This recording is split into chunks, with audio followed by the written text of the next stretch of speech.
Morilla. Morilla. Morilla. That's it. Okay. Like how would you write that? Like a DJ probably, no? Morilla. Yeah, something like this. Morilla. Today, our guest artist is Sevillian saxophonist Manu Brazo.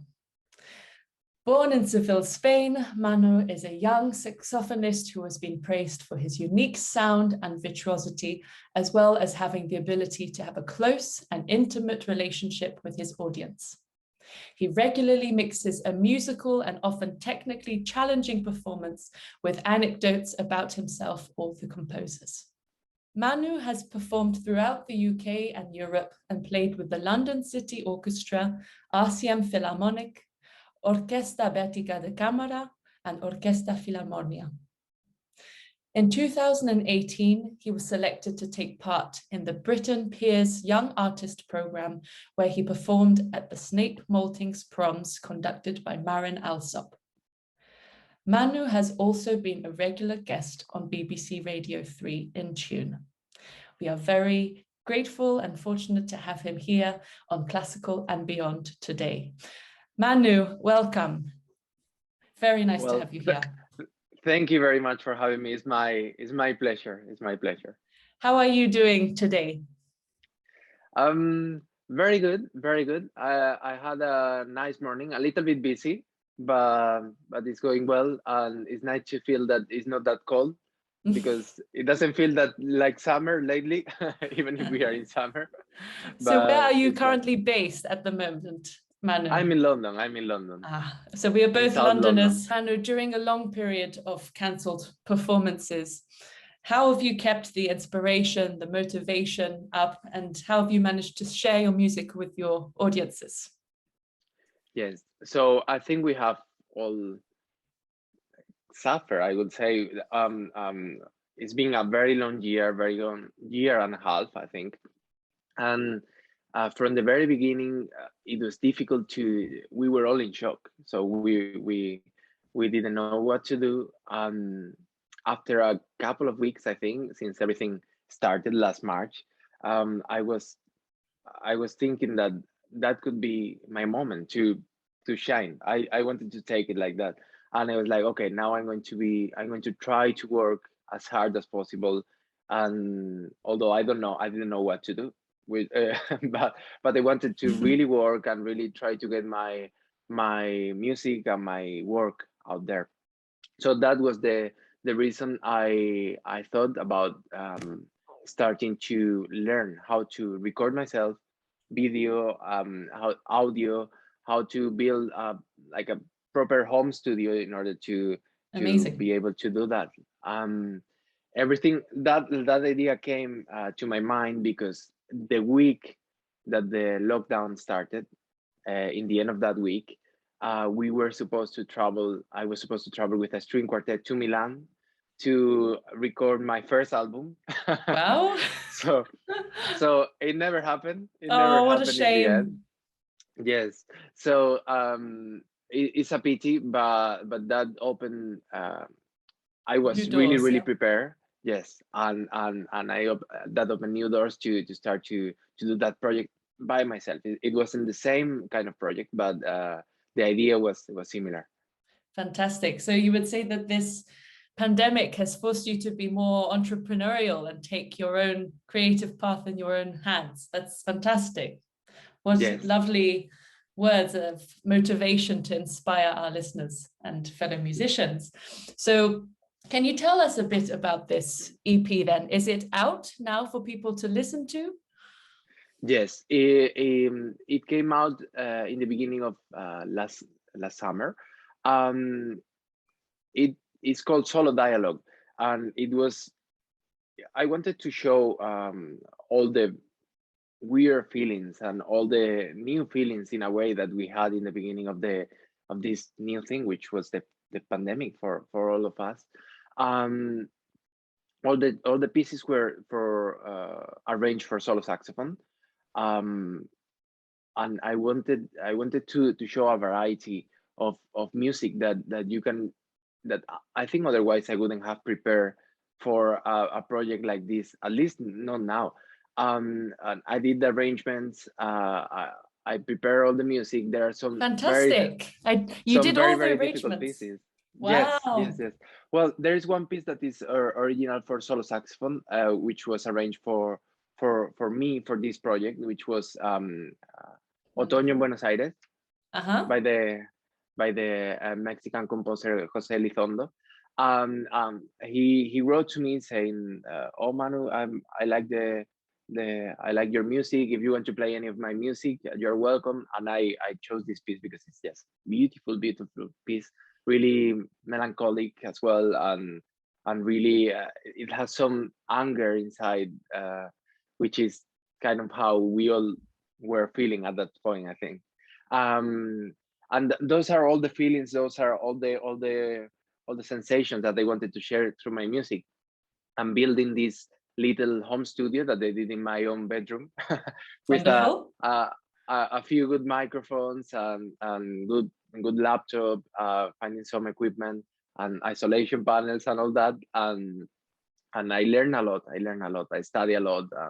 Saw lots of YouTube videos, listen to podcasts, read books in order to know how to sound more or less professional. I mean, I'm not a professional engineer, but Well, it sounds fantastic. I but look I forward to tried. I present tried. to our listeners.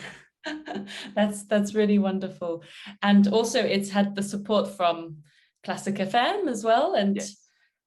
social media sites and BBC Radio 3 and Tune. So that is Yes. very, And also Scala encouraging. Radio.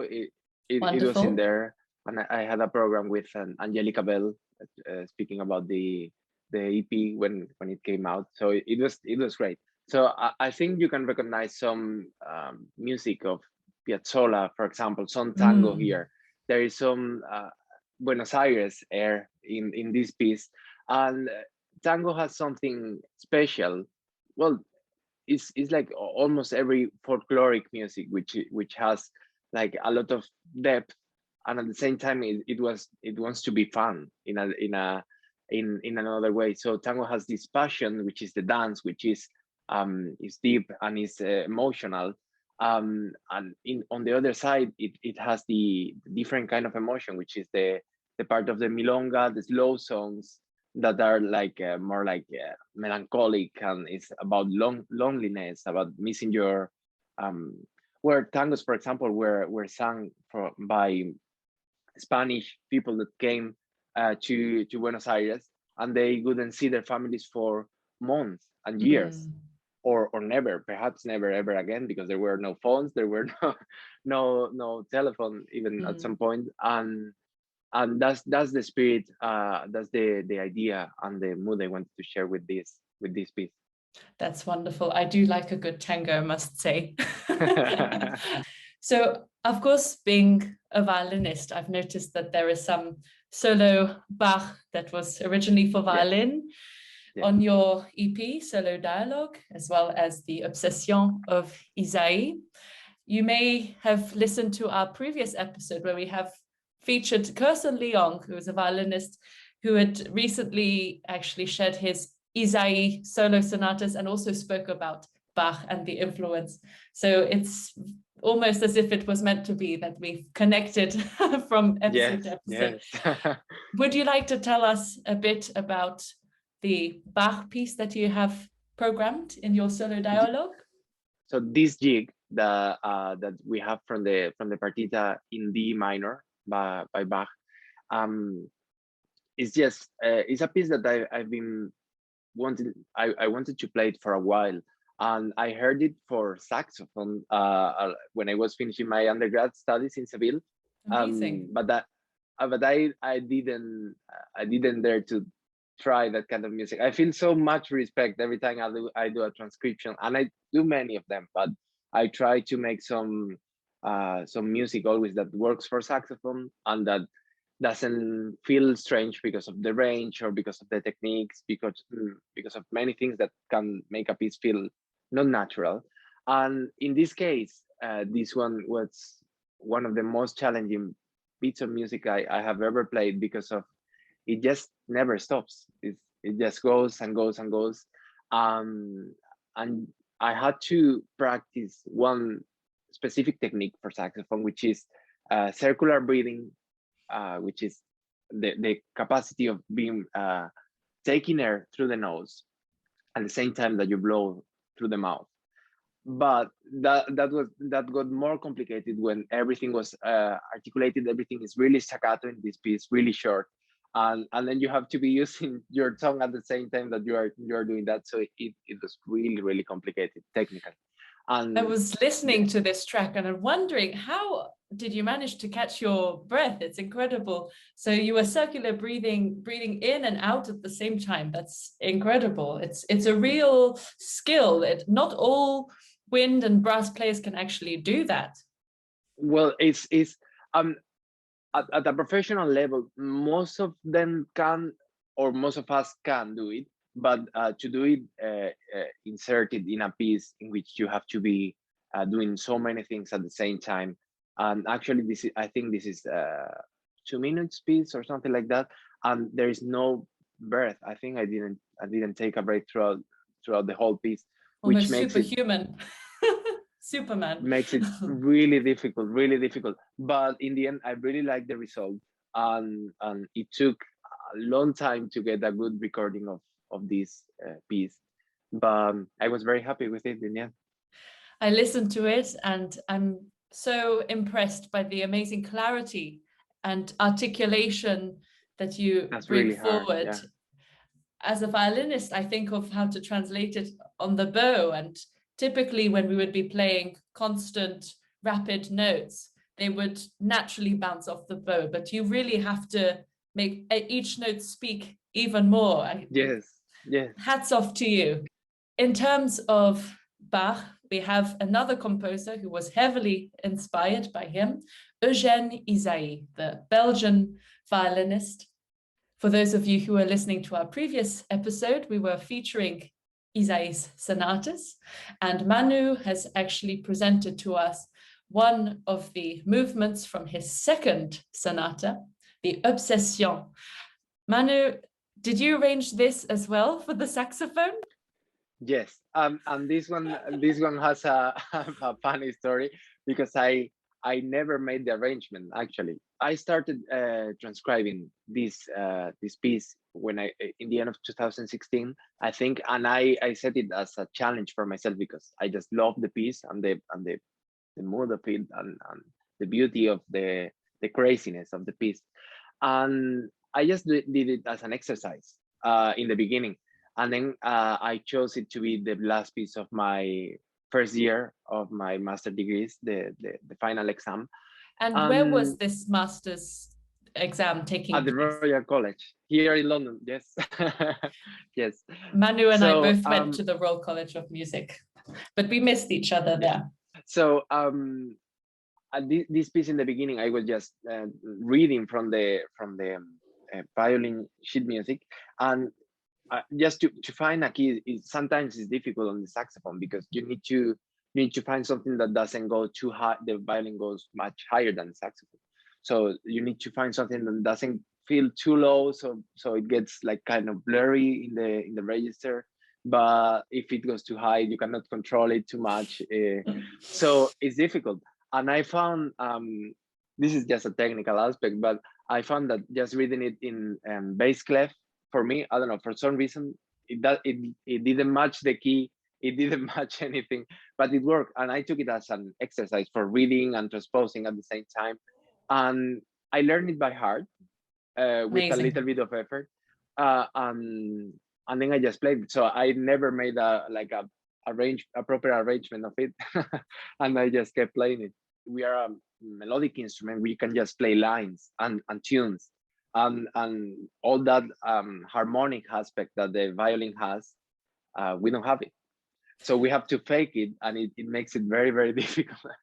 It's very interesting that you make this point about the violin having this harmonic element, because prior to Bach, the violin predominantly was known to be a very melodic instrument, yes. But Bach completely revolutionized the way that people listen to the violin by giving it counterpoint, polyphony, multiple voices at once, harmony, often making the violin at times sound like the organ.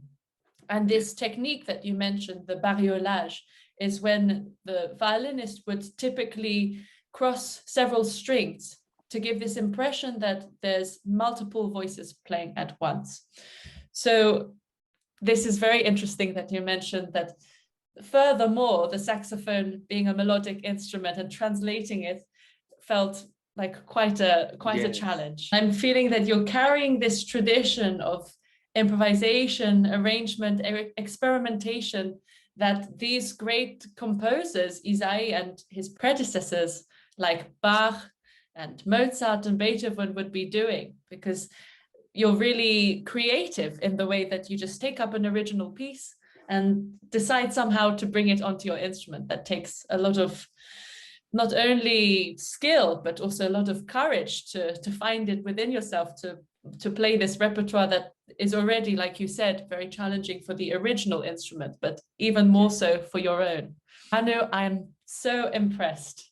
Thank you so much for this arrangement. I would never have imagined it on the saxophone until I listened to you. Well, thank you. I'm so sorry for stealing so much repertoire. Oh, it's all right. It's all right. We understand. Manu, you've got not only this EP that has been released, but you have some future projects as well. Would you like to tell us about your next upcoming recording? Yes. I think it links very well because you were speaking about this way of mixing tradition and new musics and experimentation, and all that is something that suddenly happened last January when I was meant to perform at my hometown in Utrera, really close to Seville in Spain, and I rehearsed for the first time with this pianist from my hometown as well, and we have never played together, but we have a really similar background, and we have studied in the same places until I came here to London, and we have played the same kind of music. We have been a little bit related with flamenco.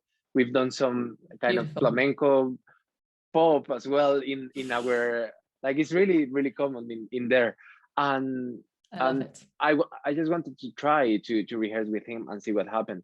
The first time we rehearsed, there was magic there. There was something that is really difficult to experiment. It was like playing with myself in so many ways. You captured this magical musical chemistry. Yes, so it's like we were the same person in a way. Fantastic. So music just happened. We just had to rehearse once in the first time, and we realized that something special was going on there. Wonderful. And after this rehearsal, we spoke a lot, and we said we really have to record this repertoire. We have to do something with it because it's sounding so different, fresh, and it's new. It's something that we hadn't heard before. We're on to something.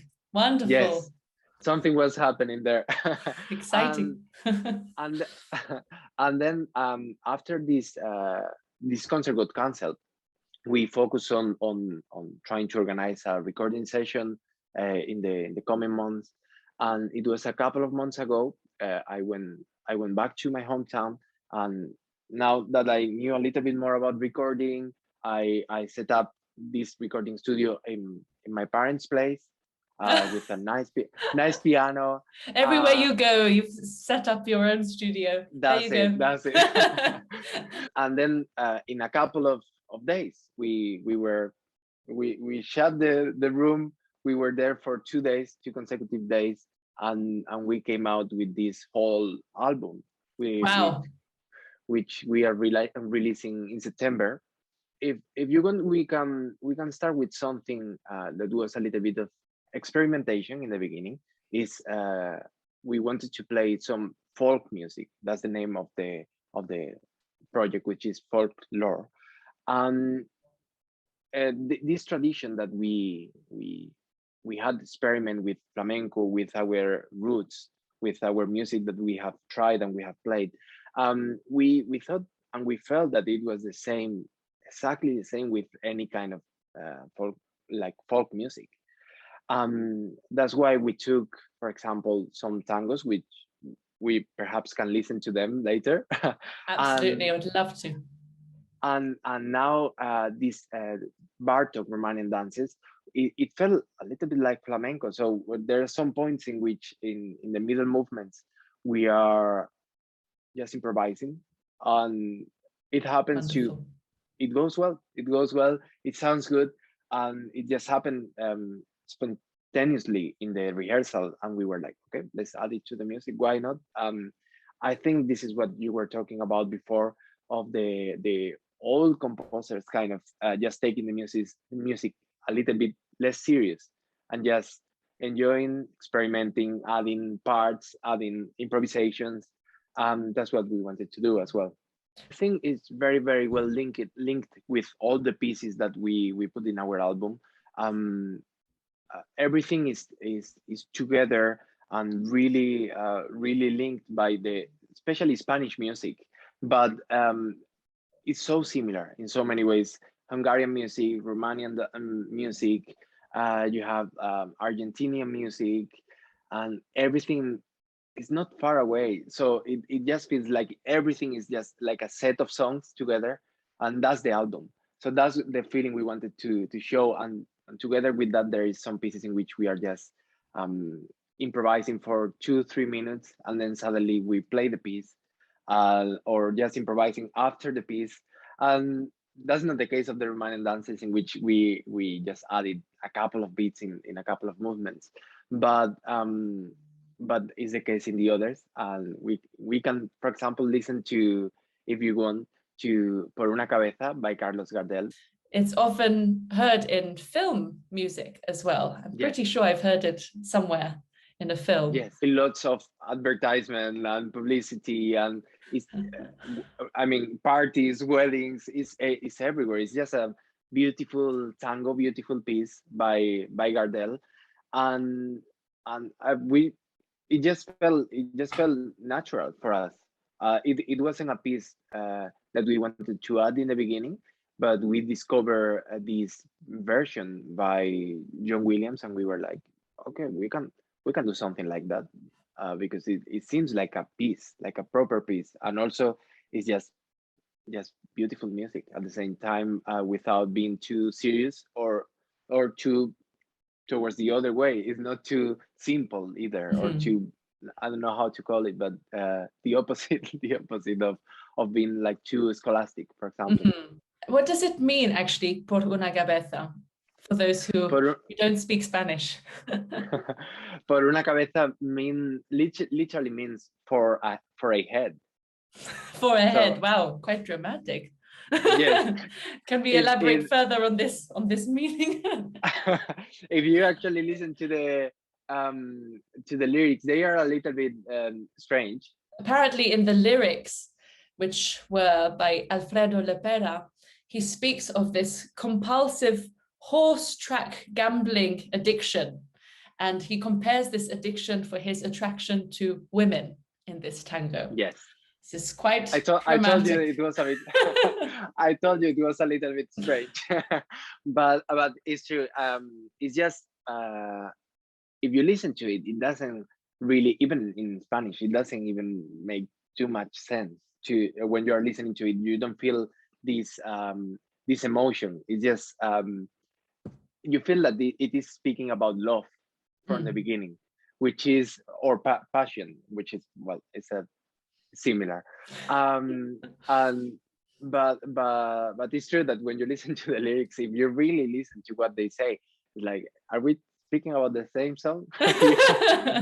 It's just a really, really catchy. It's really powerful, and in this arrangement that John Williams did and that we wanted to adapt for saxophone and piano, there is a lot of virtuosism as well, which adds something extra to the piece, which apart from being a nice song, it has something else now as well.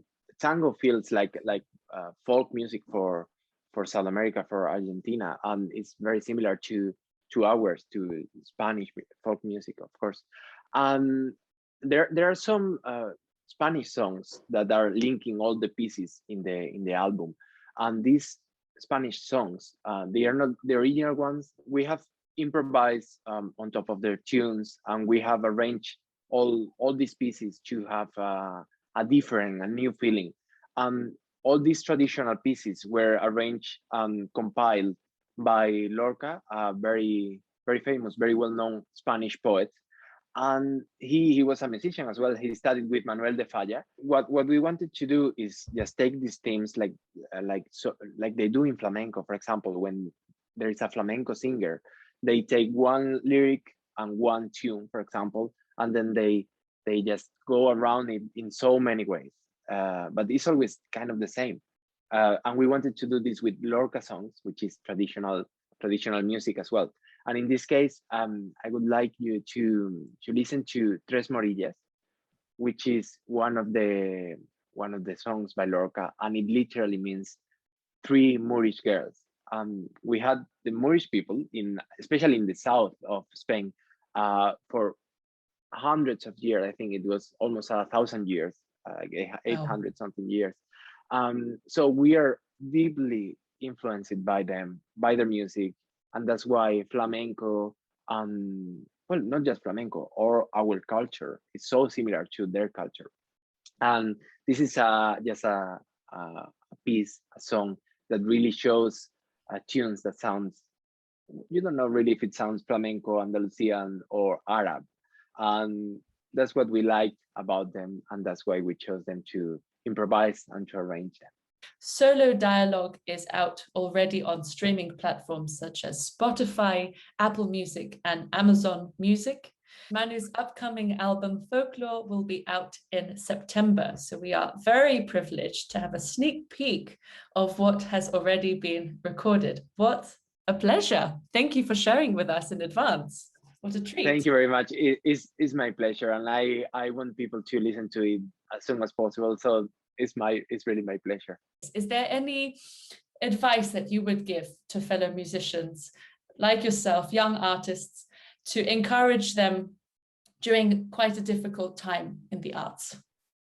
Yes, there is something that I have learned during this time, and is that I used to set myself a lot of goals, and that is good. That's something we need to all do. We need to have like personal goals, professional goals, and that's something that is going to make us grow. But the real growing process happen in the actual process. So if you learn to enjoy every single day, the practice, the rehearsals, the little concerts, the little improvements that you feel in every single aspect of your life, I think that's when you really grow. Thank you so much, Manu. It has been an absolute pleasure. On behalf of all of us at Classical and Beyond, thank you for this wonderful time. Thank you for having me. And then it's the outro. That's it. Interview Great, done. great. Very well done. Wonderful, wonderful.